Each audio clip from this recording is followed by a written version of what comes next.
Well, welcome back to my second episode of SFTU, Seek First to Understand. Today, my guest is Dr.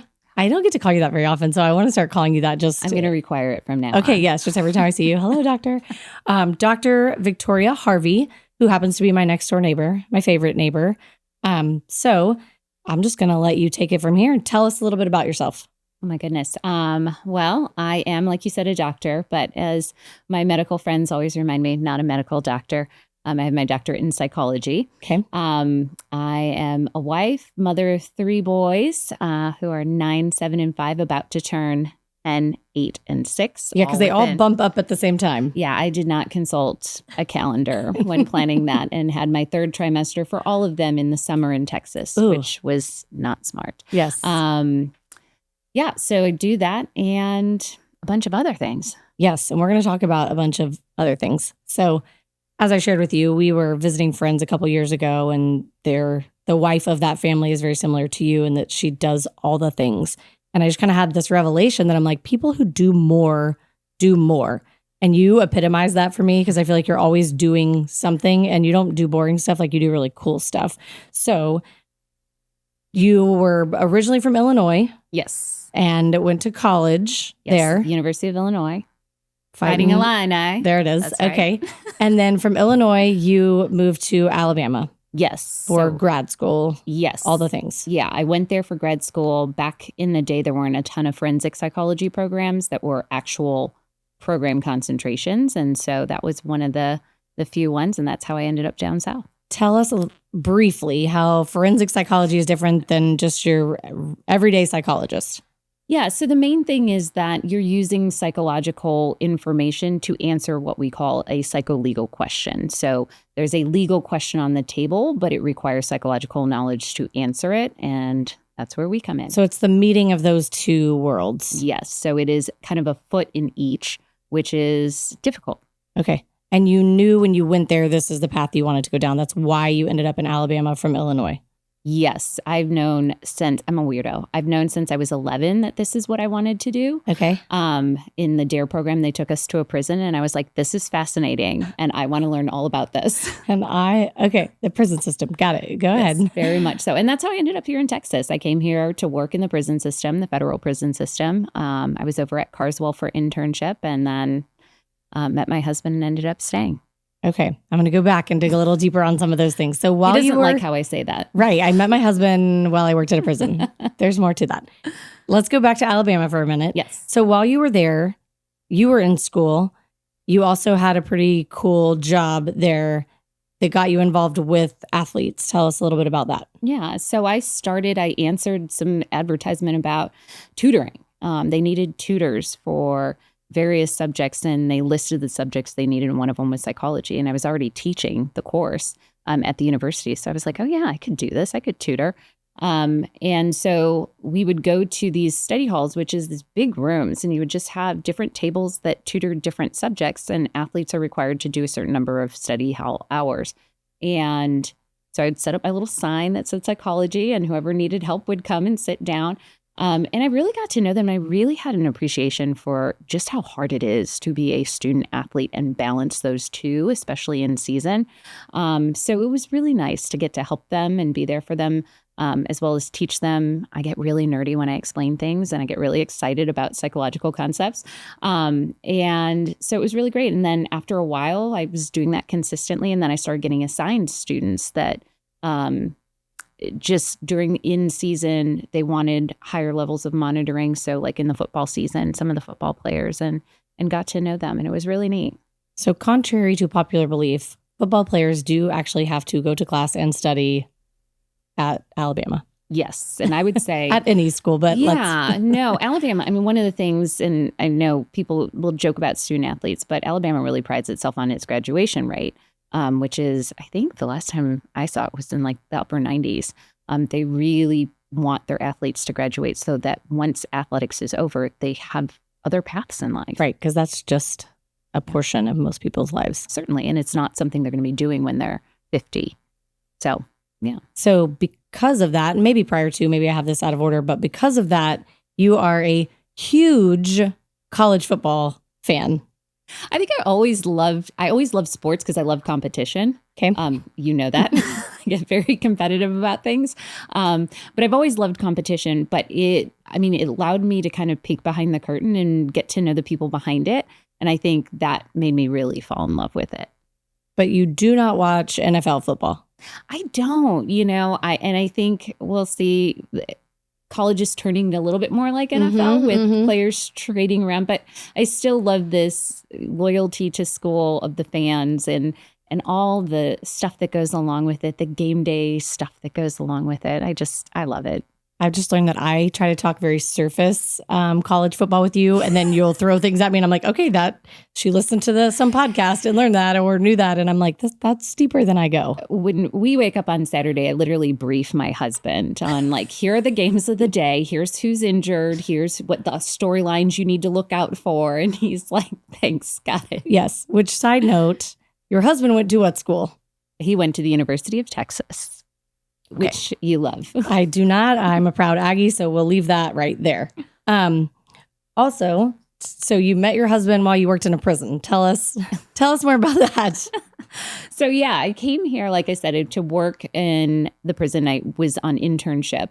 And while I was there, when I came to Texas, I was engaged to someone else. And during that course of the year, our engagement broke up. And I was like, I don't want to become this bitter person. It doesn't feel like that's who I am. But so I was like, okay, well, I'll do this whole online dating thing. Cause people were like, you're going to meet someone at work. And I was like, let's hope not. Right. And so I got online and dated and just kind of went out on dates and, had a good time. And then I was getting ready to move back to Alabama.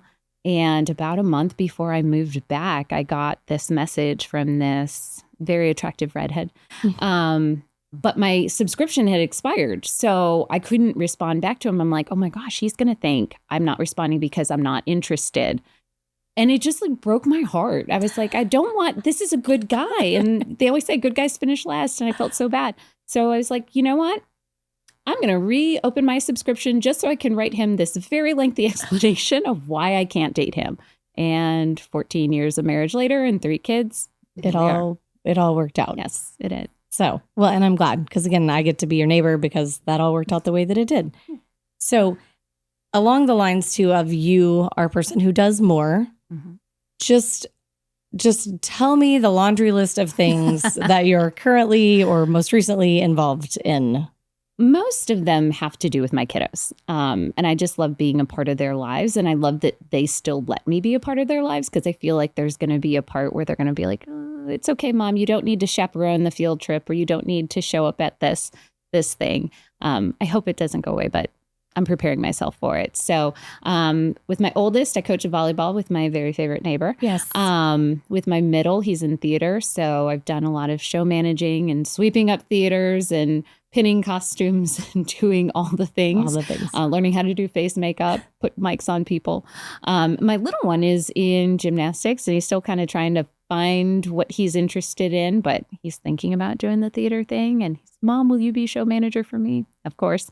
So doing those things and then just trying to volunteer and be present in other areas. All while you run your own business. Yes. As a therapist. Yep. And you run a bakery.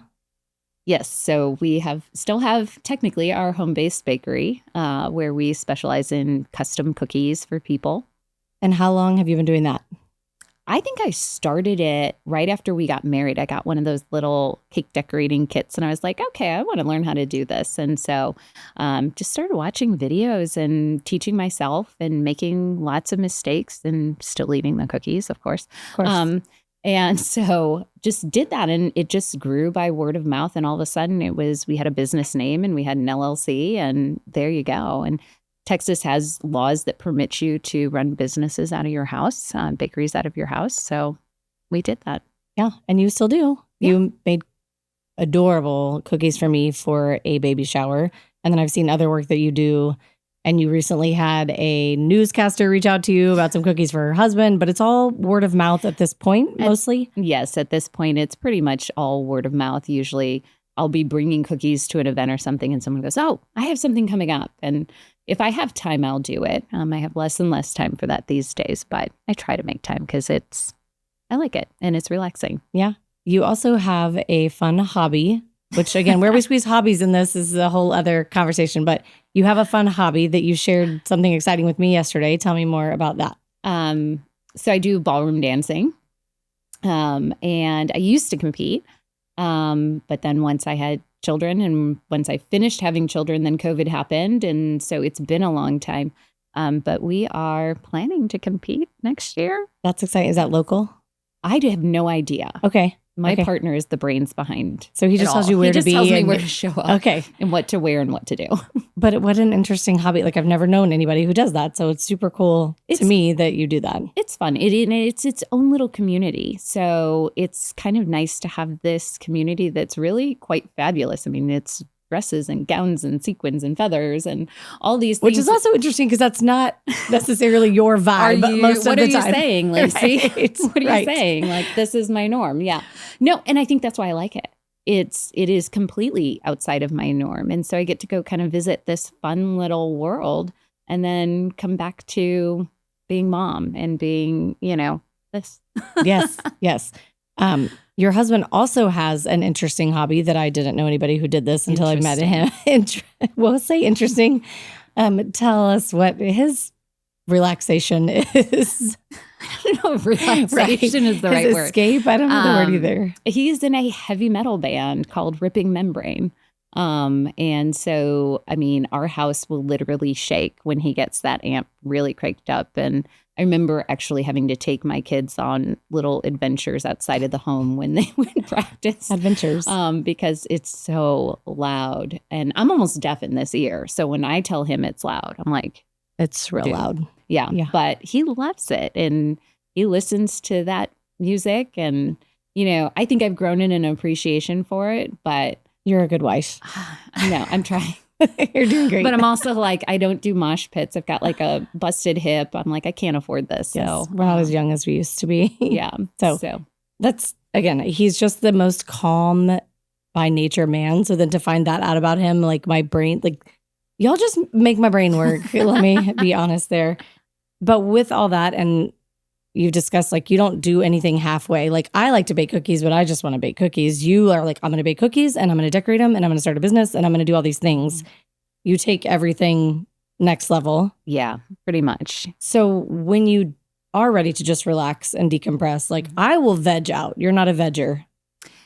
No, I mean, as far as people will talk about like, oh, I'll just sit down and binge watch something. And I find it very hard to just do one thing at a time, which I know might be problematic, but it's where I find calm is where I've got just a couple of low key things going on. So I might have something on in the background, but I find things that are crafty. So like that require a lot of attention. They require me to focus. They require me to not think about 10,000 different things.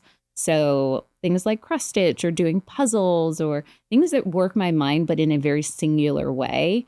That is how my brain kind of flushes all the noise of the day. So, because you don't read because you read for a living. Oh, I read so much for a living. Right. So like Yes. I read or I veg, but you still have to have some activity happening even. Like, again, I love puzzles, but I borrowed a puzzle from you and I returned it and said, no, thank you. This is not the kind of puzzle I like to do. Yes. So even your relaxation is next level relaxation. It's just, I mean, I think that for me, my brain always has to be doing something. But if it's something that's challenging in a non-pressure situation, it allows me to at least just enjoy it. And like I said, it's one of the few moments of the day where it's like, oh, I can think about one thing. I don't have to think about 15 different things at one time. Are you great at scheduling? Because you are a person who does more, do you keep a really tight calendar? I have to be very much on top of my scheduling just because naturally I'm kind of forgetful at times for things like that. I learned that about you this summer, actually. Yes. Yes. When I leave things at people's, it's usually because my mind is already thinking about 7 1 steps step, ahead. 2 steps, 3 steps ahead. And so, yeah, I mean, I live and die by my calendar, and I have an assistant at work where I'm like, please don't let me miss a court date. Please don't let me miss a deposition. Like, please track all these things. Yes. I think when I met her, I said, I have 8 years of data that I'm terrible at this. Are you good at this? Yes. Please help. And she said, I'll keep you in line. I'll keep you between the bumpers. She told me she had 7 kids that she has successfully raised. And I was like, you're hired. Yes, you can handle me if you can handle 7 kids. I think I try her patience. That's awesome, though, to find that person. Yeah.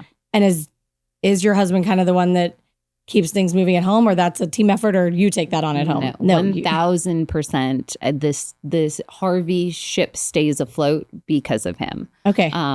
I mean, just this morning, I was like, where's my wallet? Where's my keys? It's good to know that you're not great at everything, right? Because I can tell you where my wallet and keys are at all times. I can't do most of what you do, but. Yeah, and Daniel's just standing there going, it's so simple. Just put them in the key caddy. And I'm like, it's simple for you. It's not. He created a system for you and you're not following the system. I'm not a systems approach person. No. Got it. Yeah, no, he does it. He does a lot of the childcare. He does most of the cooking. And the cleaning, and I have like my one room in the house that is just like an absolute disaster, and he just has a panic attack when he walks just by. Close the door and keep walking. Yes. Mind your business. Yes. All right. Because this is Seek First to Understand, is there anything you want to throw out there that you're like, I just wish people would slow down, take a minute, and seek first before making assumptions or anything that maybe you see in work or that you see with your kids or that you're just seeing through life that you're like, everybody would just take a minute and seek first to understand, maybe we could be in a better place. I mean, that's a big bomb. I mean, I think that just applies with all our interactions with people. I think when I work, especially in the therapy role with adults, most of the times I'm telling them, you don't have enough information to make a decision. Oh. You're trying to make a decision at step 1 about step 52. And it's about asking questions, and not with the purpose of countering or bolstering a position or things like that. But I think about the Ted Lasso. I love that show. Yes. And he says, be curious, not judgmental. And so with my clients, I'm always like, adopt this attitude of curiosity, get more information. And I think we get a little and we're like, okay, I have enough to make it. It's like, well, but also ask what else. And in my job, I always have to ask what else. I literally have to lay out in my reports all the alternative hypotheses that I considered. So Daniel will get mad at me because he'll be like, you're always asking what else, what else, what else? Like at some point you do have to make a decision. I'm like, okay, but what else? So it's finding that happy medium. But I think just adopting that attitude of curiosity in all areas of our life, whether it's understanding why someone did something or understanding why something is the way that it is, it's not jumping to making a decision, because most of the time we don't have to make a decision right then and there. We kind of put that on ourselves.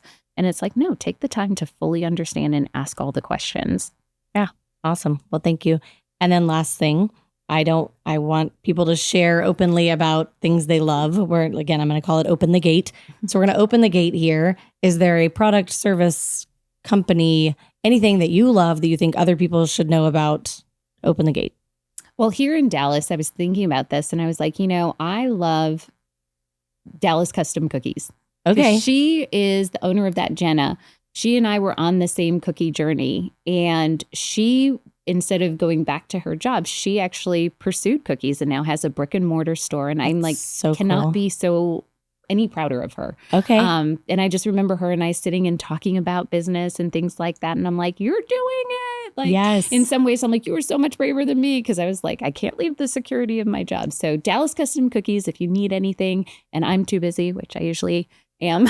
That's a great one. She's great. She's wonderful to work with, and her product is really great. Okay. Well, I love to hear that. I will open the gate on a product too, and this one's really silly. I have a cup problem. I love cups. I'm aware. And I have decided that Simple Modern cups are my favorite. They're headquartered out of Oklahoma. So while everybody was on the Stanley train, sometimes I just decide to be obstinate. And I was like, I'm not buying one of those. But I discovered Simple Modern, and they're my favorite. I did commit to not purchasing myself a cup for this entire year, which is ridiculous. But for Mother's Day, I might have talked my kids into buying me a couple of Simple Modern cups. So I love those. But thank you for coming and chatting with me today. I appreciate it. And I'm so glad to be your neighbor. Oh, neighbor.